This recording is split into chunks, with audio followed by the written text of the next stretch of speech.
because I want it to be somewhat of eye candy. When people look at it, they can just enjoy the visual and also just have appreciation of faces, femininity. That's mostly what I want people to get out of this book, is that it's a very feminine, it has a very feminine vibe, and it's also just like eye candy. You can just like look at it and enjoy it. You know, in Soft Candy you have, you know, all these different portraits, and are they models? Are they your friends, or like who? I do half and half. So I usually find, you know, friends. I like certain features that they have, or you know, something that I find interesting about them, and I ask them to be my model. But for this book, I actually I had to use a lot of other stuff I've collected over the years. Like if I see, I buy a lot of, I go to the antique market and I get a lot of old magazines or old like photos, and sometimes I have to use those. I have to resort to those because I don't have 200 friends I can draw from.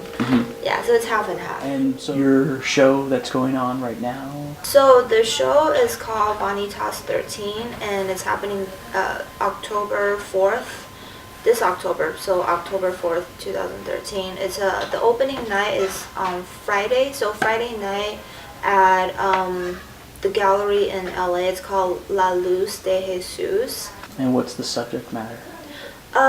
Just my interpretation of the classic concept of Vanitas painting.